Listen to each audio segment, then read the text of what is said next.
तो उपस्थित सगळ्यांना माझा नमस्कार। काल एकनाथ खडसे यांनी जी पत्रकार परिषद घेतली त्यात त्यांनी माझ्याबद्दल एकदा नाही अनेक वेळा रेफरन्स दिला। विनयभंगाची मी खोटी केस त्यांच्यावर दाखल केली असा आरोप त्यांनी केला आणि ही केस मी फडणवीसांच्या सांगण्यावरून केली असाही त्यांनी आरोप केला। एकनाथ खडसेंना मला ठणकावून सांगायचं आहे की तुम्ही जी राजकारणातली घाण आहे ती तुम्ही जाणो, तुमचे फडणवीस जाणो, तुमचा भाजप पक्ष जाणो आणि तो राष्ट्रवादी पक्ष जाणो, मला त्याच्याशी काहीही घेणं देणं नाही। आज जो आमचा लढा होता 2011 पासूनचा लढा होता तो लढा फक्त आणि फक्त भ्रष्टाचाराविरुद्ध होता। मग मी तो अजित पवारांविरुद्ध दिला, गडकरींविरुद्ध दिला, खडसेंविरुद्ध दिला, भुजबळांविरुद्ध दिला, पण कोणीही माझा इतका छळ केला नाही जितका खडसेंनी केला।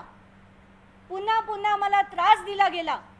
32 ठिकाणी माझ्यावर डिफेमेशनच्या केसेस केल्या 6 जिल्ह्यांमध्ये। एवढंच नाही, 2 FIR करून मला 16 वेळा औरंगाबादच्या खेपा कराव्या लागल्या त्या 2 खोटे FIR रद्द करण्यासाठी। तर खुनशी प्रवृत्तीचे हे खडसे इतक्या थराला जातील अशी मला कल्पना नक्कीच नव्हती। पण काल जे त्यांनी विधान केलं त्याच्याबद्दल मला हे खुलासे करावेसे वाटतात, कारण माझा आधी मी असं ठरवलं खडसेंना जे वाटेल ते बोलायचे, जे ते नेहमीच बोलतात, त्यांना जे वाटेल ते बोलायचं ते त्यांनी बोलू देत, मी त्याच्यावर बिलकुल रिॲक्शन देणार नाही। पण रात्री जेव्हा मी त्यांचं वक्तव्य ऐकलं तर खरंच तळपायची आग मस्तकाला गेली। त्यात परत आज सकाळी ते एका माध्यमाशी बोलताना परत तेच बोलले, म्हणून मी असं ठरवलं काहीही झालं तरी लोकांपर्यंत फॅक्ट काय आहे ते गेलं पाहिजे। फॅक्ट नंबर 1, पहिलं फॅक्ट हे आहे की 3 सप्टेंबर 2017 रोजी जो त्यांचा वाढदिवस असतो त्या वाढदिवसाच्या सभेत त्यांनी माझ्याबद्दल अतिशय खालच्या दर्जाचं, असंस्कृत, असभ्य, अश्लील असं वक्तव्य केलं। आणि हे जेव्हा मला तिथून फोन आला तेव्हा मी त्याची जी ऑडिओ आणि व्हिडिओ आहे ते मिळवण्याचा प्रयत्न केला। 7 तारखेला माझ्याकडे सकाळी ती ऑडिओ आली आणि व्हिडिओ आला आणि ताबडतोब त्याची CD बनवून मी वाकोला पोलीस स्टेशनमध्ये गेले, कारण ते इतकं खालच्या दर्जाचं ते बोलले होते की मला तो राग सहन झाला नाही। आणि मी वाकोला पोलीस स्टेशनमध्ये जाऊन त्यांच्या विरुद्ध FIR केला। ती FIR ची कॉपी ही याच्यात सरळ सरळ दिलेलं आहे की 509 खाली मी त्यांच्यावर FIR केला। तर आता 509 म्हणजे काय? It is a word gesture act. Whoever intending to insult the modesty of a woman utters any words, makes any sound or gesture or exhibits any object intending to outrage the modesty of a woman. आणि exactly त्यांनी तेच केलं। त्यांना वाटलं मी काय फार छान बोलतोय आणि त्या सभेत ते जे बोलले ते इतकं असभ्य होतं की छत्रपती शिवाजी महाराजांच्या महाराष्ट्राला हे शोभेसत जराही नव्हतं। आणि सगळ्या स्त्रियांविरुद्ध जे छत्रपती लढायचे आणि त्याची नखाची सुद्धा सर नसलेल्या या लोकांनी त्याची इतकी घाण त्यांनी जे बोलले ते मला बिलकुल राहवलं गेलं नाही। मी म्हटलं अशा नेत्यांना, कारण कोण देतो हो यांना ही ताकद? जे नेते उठतात ते वाटेल ते बोलतात, कोणाविरुद्धही काहीही बोलावं आणि त्या बोलण्याला काही ताळ नाही, तंत्र नाही, काही नाही। म्हणून मी ठरवलं या व्यक्तीला आता आपण धडा हा शिकवलाच पाहिजे, म्हणून मी तो FIR केला। त्यानंतर मला असं सांगण्यात आलं की तो FIR आता शिफ्ट होऊन जळगावात नेला गेलाय। मुक्ताईनगरहून काही पोलीस अधिकारी माझ्या घरी आले, त्यांनी माझा जबाब घेतला। काही दिवसांनी पुन्हा एक पुरवणी जबाब घेतला गेला आणि ते पुरवणी जबाब झाल्यानंतर मला परत फोन आला की अजून एक जबाब द्यायला तुम्हाला रे रोडच्या पोलीस स्टेशनमध्ये जावं लागणार आहे। तर तिथल्या पोलीस स्टेशन नाही, मॅजिस्ट्रेट कोर्टात जज पुढे तुम्हाला जे बोलायचं ते तुम्हाला सांगायला लागेल। म्हणून मी पुन्हा त्या कोर्टात जाऊन जज समोर माझं जे निवेदन होतं ते दिलं, माझा जो जबाब होता तो दिला, जो रेकॉर्ड केला गेला आणि तिथे पाठवला गेला. त्यानंतर त्याच्यावर बिलकुल कारवाई केली नाही. आणि याचं कारण सरळ सरळ हा देवेंद्र फडणवीसांचं राजकारण. देवेंद्र फडणवीसांना फक्त आणि फक्त सोयीचं राजकारण करायचं होतं आणि हे राजकारण नेहमी सगळ्या ॲक्टिव्हिस्ट बरोबर केलंच जातं. मग ते कोणीही असे नका, प्रत्येकाबरोबर अशाच तऱ्हेचं राजकारण होतं. त्या FIRवर पुढे काहीही कारवाई झाली नाही. आता जे काल त्यांनी विधान केलं, काल ते म्हणाले की त्या, आणि एक तर ते बोलताना इतकं घाण बोलतात की म्हणजे ऐकूनच माणसाचा संताप होतो. काल ते बोलताना काय म्हणाले की त्या दमानियाबाईंना त्या फडणवीसांनी म्हणे कुठली ते एका त्या महिलेचा, त्यांचे मी विधानं लिहून आणली आहेत, मुद्दाम तुम्हाला वाचून दाखवते. पहिलं विधान, विनयभंगाचा बोगस खटला दाखल करणं आणि त्याच्यासाठी पण मुख्यमंत्र्यांनी फोन करावा. तुम्ही जाणो आणि मुख्यमंत्री जाणो, मी जो गुन्हा केला त्यांच्यावर दाखल ते माझ्या विरुद्ध काढलेले शब्द त्या सभेत होते म्हणून त्यांच्या विरुद्ध मी केलाय. I have got nothing to do with Devendra Fadnavis at all. मुद्दा नंबर 2, मी फडणवीसांना विचारलं की हे खोटं आहे, हे चुकीचं आहे, तुम्हाला माहिती आहे. यावर फडणवीस म्हणाले ती गोंधळ करत होती म्हणून मी गुन्हा दाखल करण्याची ऑर्डर्स दिले. गोंधळ करत होती. आज जर अमृता फडणवीस विरुद्ध असे शब्द खडसेंनी काढले असते तर फडणवीस असंच बोलले असते का? म्हणजे हे जर शब्द आहेत आणि याचं क्लॅरिफिकेशन सगळ्या मीडियाने फडणवीसांकडनं पण घ्यावं की जे ते असं म्हणाले असतील तर ही भाषा एका मुख्यमंत्र्यांना शोभते का? मुद्दा नंबर 3, मी त्या केसमधनं 8 ते 10 दिवसापूर्वी बाहेर निघालो. मी इथे येण्यापूर्वी 2 जणांशी बोलले. एक होते सुरेश शिंदे, PI मुक्ताईनगर, जे या केसची चौकशी करत होते. त्यांनी मला सांगितलं, मॅडम तुमची दिलेली CD आम्ही लॅबमध्ये टेस्टिंगला पाठवलेली आहे, तुमचं अजून पुढे इन्व्हेस्टिगेशनच केलं गेलेलं नाही, त्याच्यावर कुठली चार्जशीट फाईल केली गेलेली नाही. तर ते जे काल सभेत बोलले, त्यांच्या पत्रकार परिषदेत बोलले, ते धादांत खोटं होतं. त्यांच्या विरुद्धचा 509चा गुन्हा अजिबात संपलेला नाही. त्याच्यानंतर मी पुन्हा वारणगावचे PI बोरसे म्हणून होते, जे आत्ता ही केस हाताळत आहेत, त्यांच्याशी मी बोलले.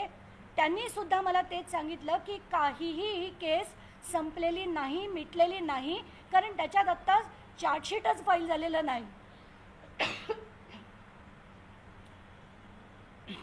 तर काल जे ते बोलले ते पूर्ण महाराष्ट्राने ते ऐकलंय, पूर्ण महाराष्ट्राने ऐकलंय. ते ॲब्सल्यूट खोटं बोलले, ॲब्सल्यूट खोटं बोलले. त्याच्यात ते शेवटी काय म्हणतात, इतक्या खालच्या दर्जाचं राजकारण फडणवीसांनी केलं की एका महिलेला पकडायचं आणि माझ्यावर खोटे खटले दाखल करायचे. तर खडसेंना मला ठणकावून सांगायचंय, खडसे हे खालच्या दर्जाचं राजकारण तुम्हाला येत असेल आणि तुमच्या मित्रमंडळींना येत असेल, आम्ही राजकारणही करत नाही आणि खालच्या दर्जात कधीच नाही आणि कोणाच्या सांगण्यावरून तर बिलकुलच नाही. तुम्ही जे बोललात त्याच्या विरुद्ध मी तो खटला दाखल केलाय आणि ह्याच्या पुढे जितकं तुम्ही हे बोलाल तितक्या जोरात, म्हणजे मी खरंच त्यांना चॅलेंज देते, मी इतकं स्ट्रॉंगली लढेन त्यांच्या विरुद्ध. आता तुम्ही याच राजकारणात आणि याच्या पुढे तुम्हाला धडा शिकवायला मी खंबीर बसलेली आहे.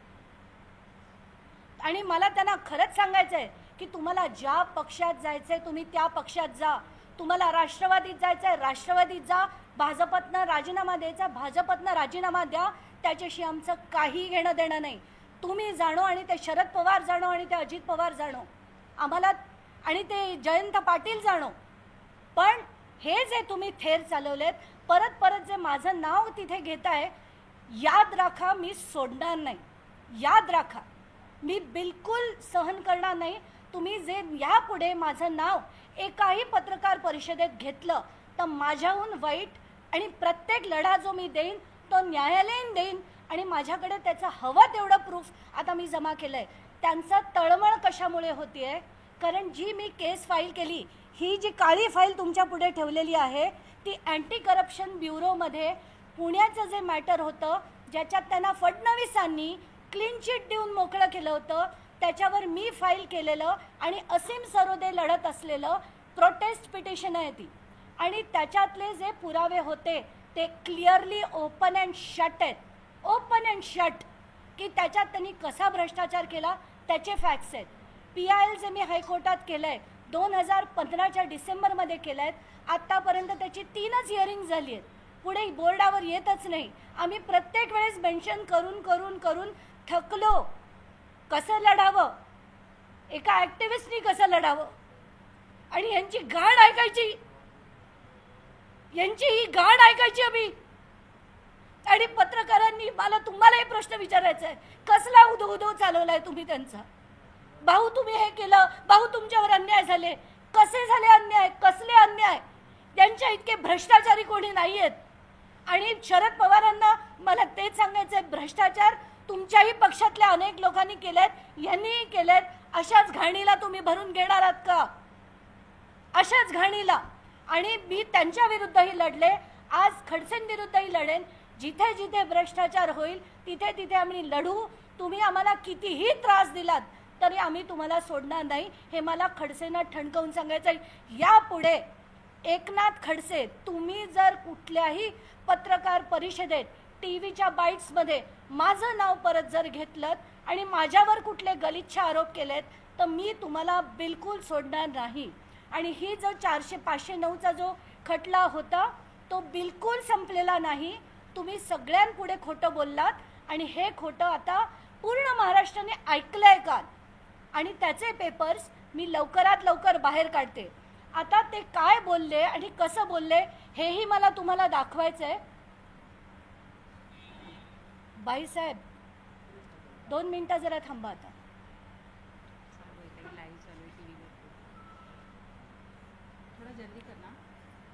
जरा फटाफट लगा देना और यहाँ पर दिखा देना, लाइट ऑफ कर देना.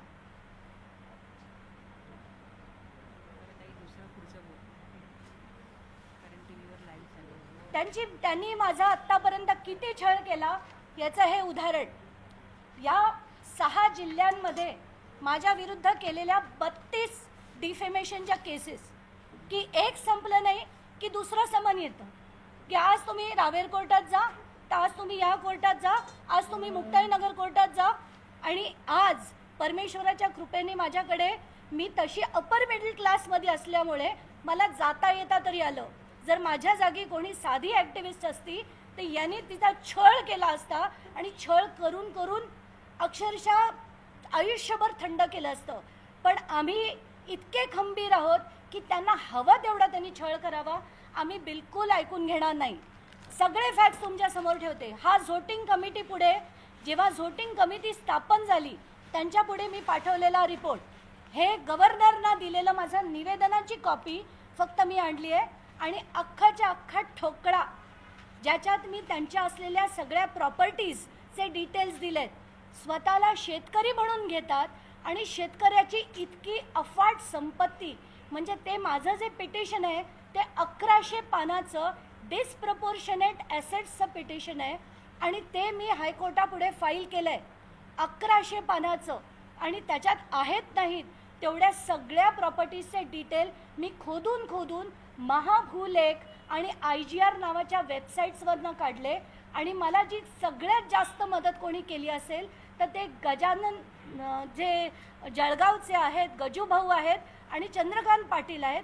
त्यांनी काही पेपर्स दिले होते. फडणवीसांकडनं देण्याचा किंवा घेण्याचा प्रश्नच उठत नाही, कारण तेही त्यांच्यासारखे राजकारणी आहेत. तर मला जे सांगायचं आहे की जो 509चा गुन्हा केला गेला, दाखल केला गेला, खोटा होता असं ते जे म्हणालेत, तो खोटा काय होता आणि ते काय बोलले त्याचं वक्तव्य तुम्हाला दाखवायचं आहे. ते आत्ता आपण ही क्लिप प्ले करायची आहे, त्यामुळे मला फक्त 2च मिनिटाचा वेळ द्या.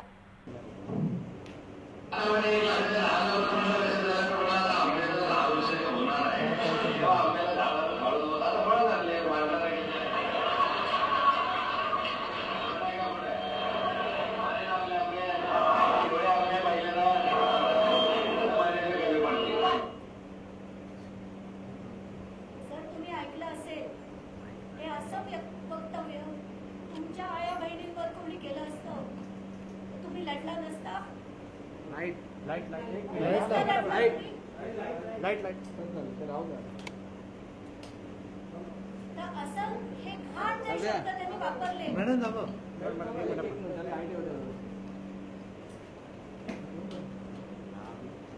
हे जे घाण शब्द त्यांनी वापरले, त्याच्या विरुद्ध लढणं गरजेचं नव्हतं का? याच्या विरुद्ध FIR फाईल करणं गरजेचं नव्हतं का? हा गुन्हा खोटा दाखल केलाय का? आणि आता तू दुसरी ती क्लिप प्ले कर. आशिष, जे मला ती रश्मी पुराणिक प्रश्न विचारत होती तेही क्लिप प्ले कर. तेव्हा मी मुद्दाम सांगितलं होतं की मी याच्या पुढे जे लढेन ते पहिलं देवेंद्र फडणवीस माझे रिस्पॉन्डेंट असतील, दुसरे देवेंद्र भारती असतील, कारण या सगळ्यांनी 2 दिवस आम्हाला छळलं तो FIR करण्यासाठी. आणि 100 कार्यकर्ते होते आणि आम्ही बाहेर ठिया मांडून बसलो होतो, म्हणून त्यांना ते जबरदस्तीने करायला लागलेलं. ही क्लिप प्ले कर. त्यांच्यावर कारवाई करण्याची कुठलीही स्त्री सेफ नाही, कारण महाराष्ट्रातले मुख्यमंत्री याला पूर्णपणे जबाबदार आहे, महाराष्ट्राची पूर्ण पोलीस फोर्स याला जबाबदार आहे. यांच्यात हिंमतच नाही खडसेसारख्या लोकांना धडा शिकवण्याची. आणि म्हणूनच मला म्हणायचं वाटतं की अतिशय दुर्दैव आहे या महाराष्ट्राचा की कुठलीही स्त्री इथे सेफ नाही. आता अंजली दमाने यांनी स्पष्ट केलेलं आहे की ही FIR रजिस्टर केली जाते आणि यासाठी फक्त मुख्यमंत्री जबाबदार आहेत. त्यांच्यामध्ये हिंमतच नाही आहे की एकनाथ खडसेंविरुद्ध ते कारवाई करू शकतात. रश्मी पुराणिक केली माझा. आणि याच्यानंतर तो पूर्ण माझा विशेषचा प्रोग्राम झाला. त्याचं प्रेशर होतं का कशाचं प्रेशर होतं माहीत नाही. 2 दिवस आम्ही ठिया दिल्यानंतर तो FIR झाला. आणि हे खरंच वापरू नये, पण हे युजलेस एकनाथ खडसे पत्रकार परिषदेत असं म्हणतात की मी त्यांच्यावर खोटा गुन्हा दाखल केला आणि तो पण मुख्यमंत्र्यांच्या सांगण्यावरनं केला. तुम्ही प्लीज तुमचं घाणीचं राजकारण बंद करा आणि यापुढे माझं नाव तुम्ही कुठल्याही पत्रकार परिषदेत घेतलं तर याद राखा. एवढंच मला त्यांना सांगायचंय. इथेच थांबते. धन्यवाद. इतना सब कुछ हिंदी में बोलना बहुत मुश्किल है. ठीक है. 3 सितंबर 2017 को एकनाथ खड़से का जन्मदिन होता है. उस जन्मदिन पर उन्होंने मुक्ताई नगर में एक सभा ली थी. उस सभा में उन्होंने जो चंद शब्द यूज़ किए थे मेरे खिलाफ, वो बहुत ही गंदे, नीचे के दर्जे के और अश्लील ऐसे शब्द थे. इसके खिलाफ मैंने 2 दिन, मैंने और मेरे कार्यकर्ताओं ने वाकोला पुलिस स्टेशन के बाहर 2 दिन तक कंटिन्यूस हमने आंदोलन किया, जिसके बाद उन पे FIR हुआ. और ये हुआ 2017 में. कल जब उनको राजनीति में जाना था और 1 साल घर पर बैठने के बाद मैं अभी राजनीति में क्यों जा रहा हूँ ये बताने के लिए उन्होंने सिर्फ मेरे नाम का वापस उपयोग किया. उन्होंने ये कहा कि फडणवीस के खिलाफ उन्होंने मेरे साथ नाइंसाफ़ी की. कोई एक महिला को पकड़कर मेरे खिलाफ झूठे बयानबाजी की, झूठे खटले किए. ये साफ झूठ है. उन्होंने जो बोला था, उनके जो शब्द खुद के थे वो इतने गंदे, इतने अश्लील थे. इसीलिए मैंने उनके खिलाफ उस वक्त 509 का गुनाह किया था. और वो शब्द क्या थे ये भी मैंने आज इस वीडियो क्लिपिंग में बताया है. पहली बात ये थी. और दूसरी बात ये थी कि कल उन्होंने प्रेस कॉन्फ्रेंस में ये कहा कि उनके खिलाफ ये जो मुकदमा चल रहा था उसमें से वो बरी हो गए हैं. ये बिल्कुल झूठ है. उस मुकदमे का तहकीकात आगे हुआ ही नहीं है, चार्जशीट फाइल हुई नहीं है. ये मुझे वहाँ के जो तहकीकात करने वाले अधिकारी जो थे, वारंगांव के बोरसे जी और मुक्ताई नगर के सुरेश शिंदे जी से मैंने अभी बात की. वो क्लिपिंग भी चाहिए तो मैं आपको सुना सकती हूँ. उन्होंने कहा है कि चार्जशीट ही फाइल नहीं हुई है तो मुकदमा ख़त्म होने का सवाल ही नहीं उठता. तो झूठ पे झूठ पे झूठ ये खड़से जी बार बार बोलते हैं. और आइंदा से मैं उनको वार्न करती हूँ कि एक भी बार अगर उन्होंने मेरा नाम किसी प्रेस कॉन्फ्रेंस में लिया या किसी भी टीवी बाइट में दिया, तो मैं उनके खिलाफ जो सिस्टमैटिक डिफेमेशन है, ऐसे नहीं कि मैं किसी कार्यकर्ता को बुलाकर उनको बोलूँगी कि इनके खिलाफ फाइट करो, जैसे उन्होंने मेरे खिलाफ 32 जगह पे किया है, 32 कोर्ट्स में किया है, वैसे मैं नहीं करूँगी। मैं खुद उनके खिलाफ लड़ूंगी और कोर्ट की बैटल दूंगी जब तक उसमें फैसला नहीं आता।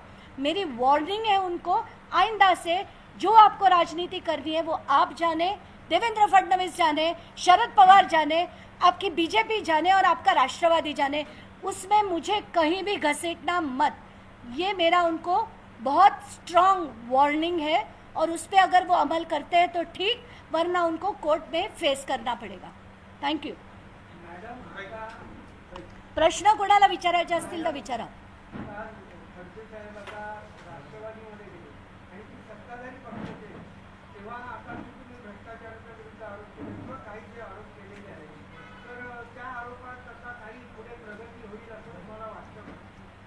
तुम्हाला पहिलं तर तेच सांगते की आतापर्यंत जे भ्रष्टाचाराचे आरोप केले, मीच नाही माझ्यासारख्या असंख्य लोकांनी केले, त्याच्यात पुढे काही झालंय का? त्याच्याचमुळे तर आमच्यासारख्यांना आता लढावंसं सुद्धा वाटत नाहीये। कारण मी लढले अजित पवारांविरुद्ध, गडकरींविरुद्ध, तटकरेंविरुद्ध, खडसेंविरुद्ध, भुजबळांविरुद्ध। तर फडणवीसांना फक्त खडसे सोयीचे होते म्हणून त्यांना बाजूला केलं, पण बाकीचे सगळे लोक आज परत आलेत आणि त्याच फडणवीसांनी अजित पवारला सुद्धा परत घेऊन ते राजकारण करायला तयार होते। म्हणजे सिंचन घोटाळा जो आम्ही इतका वेड्यासारखं त्याच्या विरुद्ध लढलो, त्याच्यातही त्यांना क्लीन चिट दिली गेली।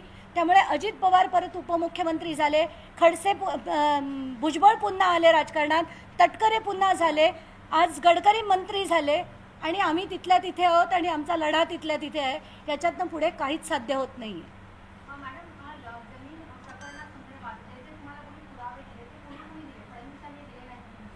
जसं मी तुम्हाला स्पष्ट शब्दात सांगितलं, जमीन खटल्यात एकूण एक पुरावे जे तुम्ही आत्ता पण बघू शकता, ते मी MCAच्या वेबसाईटवरनं, ROCची जी वेबसाईट असते त्याच्यावरनं काढले। ते कसे काढले तर त्यांच्या जेवढ्या कंपनीज होत्या, ज्याच्या कंपनीजमधनं पैसे त्यांच्या खात्यात आले आणि त्या खात्यातल्या पैशांनी त्यांनी जमिनी घेतल्या। म्हणजे MIDCची जी जमीन होती, जो भूखंड होता, तो त्या पैशातनं त्यांनी घेतला।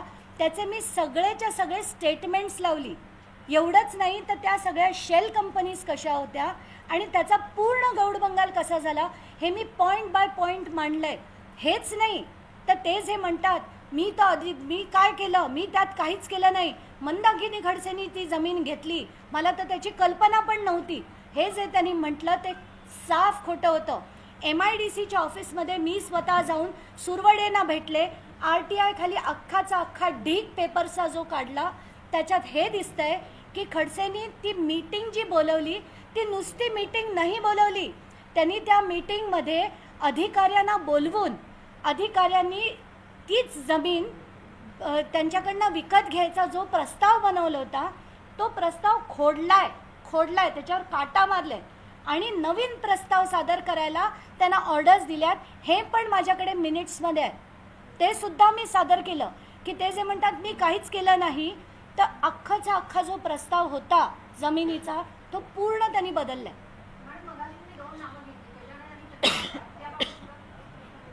तर तिथले गजानन मालपुडे जे जळगावचे शिवसेनेचे एक पदाधिकारी आहेत आणि ज्यांना खरंच म्हणजे मी त्यांना खरंच मानाने भावासारखं मानते, त्यांनी मला अनेक म्हणजे मदत कशी केली ती मी तुम्हाला सांगते। मी महाभुलेकवर जाऊन जिल्हा टाकायचे जळगाव, गाव टाकायचे मुक्ताईनगर आणि मुक्ताईनगरमध्ये खडसे टाकलं की सगळे सातबारे उघडतात, त्याच्यात खडसे कुटुंबाचे सगळे सातबारे। मग तिथला नंबर मी घ्यायचे, गजानन मालपुडेंना द्यायचे आणि त्यांच्याकडनं रजिस्ट्रेशन डॉक्युमेंट, रजिस्टर्ड डॉक्युमेंट जे असतं ते जळगावहून मागवायचे। अशी इतकी डॉक्युमेंट्स मी जमा केल्यानंतर आणि मग आम्ही काय केलं, त्याच्या आजूबाजूच्या गावातले जेवढी मुक्ताईनगरच्या आजूबाजूची गावं होती तिथे खडसे टाकून सर्च करायला लागलो। जी डॉक्युमेंट्स निघाली ती IGRवर टाकून त्याच्यावर स्टॅम्प ड्युटी किती भरली, रजिस्ट्रेशन किती भरलं हे सगळं बघितलं आणि तुम्ही विचारलत म्हणून सांगते, सगळ्या जमिनी त्यांनी जो बाजारभाव असतो एक्झॅक्ट बाजारभावाला विकत घेतली। म्हणजे ती समजा 1809 रुपयाची असेल तर यांनी 1809 रुपयाला घेतली. हे कसं झालं? कसं झालं? म्हणजे जेव्हा आपण एखादी जमीन घ्यायला जातो तो काय एक्झॅक्ट भाव ठरवून तर जात नाही, पण यांनी बाजारभावाप्रमाणे व्हॅल्युएशन दाखवून बाकीचा सगळा व्यवहार जो आहे तो काळा पैशाने केला आहे. हे सगळे डॉक्युमेंट्स मी माझ्या PIL मध्ये घातलेत. हे सगळे डॉक्युमेंट्स मी अँटी करप्शन ब्युरोमध्ये ठेवले. मुक्ताईनगरचे जे होते, कसं असतं आपण लढायला सुरुवात केली ना की एखादा व्यक्ती लढायला लागल्यावर माध्यमांनी ते तेव्हा कॅरी केलं होतं. ते कॅरी केल्याबरोबर सगळीकडनं फोन यायला लागतात की ताई इथे पण भ्रष्टाचार त्यांनी केला होता, इथे पण केला होता. तोपर्यंत चंद्रकांत पाटील कोण आहे मला माहीत नव्हतं. त्यांचे फोन आले, त्यांनी त्यांचे सगळे डॉक्युमेंट्स मला पाठवले होते. तेव्हा गजानन मालपुडे मला भेटायला घरी आले होते, म्हणून माझा आणि त्यांचा वैयक्तिक परिचय झाला. त्यांनी आम्हाला सांगितलं की नंतर की चंद्रकांत पाटील हे मुक्ताईनगरचे आहेत, अशी ती ओळख होत गेली. पण तोपर्यंत मला चंद्रकांत पाटील काळे का गोरे माहीत नव्हते. आणि मी तर नेहमी तेच म्हणते की त्यांच्यावर आरोप अनेक जणांनी केले. जे जगदीश डॉक्टर जगदीश म्हणून जे होते, काय नाव त्यांचं, त्यांनी त्यांच्या PA वर भ्रष्टाचाराचा आरोप केला. हेमंत गवंडे होते, त्यांनी आरोप केला. त्यांच्याबद्दल खडसे कधी एक अवाच्य शब्द काढत नाहीत, पण माझ्या नावाने ते अक्षरशः जी बॉम्ब लावलेली आहे ती ह्याच्याचमुळे लावली आहे की हे जे पेपर आहेत, जे तुम्हाला ज्या पत्रकारांना बघायचे असतील तुम्ही बघू शकता, हे जे आम्ही मांडलेत न्यायालयापुढे, that is an open and shut case. पण ते कधी होईल? न्यायालय त्याचं हिअरिंग घेईल तेव्हा. आणि हे सगळं सोयीचं राजकारण चाललं आहे. प्रत्येकाला हवं तसं फाईल्स काढल्या जातात, फाईल्स दाबल्या जातात, आणि त्याच्या पुढचे ज्या केसेस आहेत त्याचं हिअरिंग जाईल, त्याची ही गत सध्या तीच चालली आहे. त्यामुळे मला तुम्हाला आणि काही प्रश्न विचारायचे असेल तर ते पण विचारा. पण खरं ना याच्याबद्दल भ्रष्टाचाराविरुद्ध आता बोलावंसं सुद्धा वाटत नाही, कारण सगळेच भ्रष्टाचार करणारे कळस आज राजकारणात आधीच बसलेलेच आहे.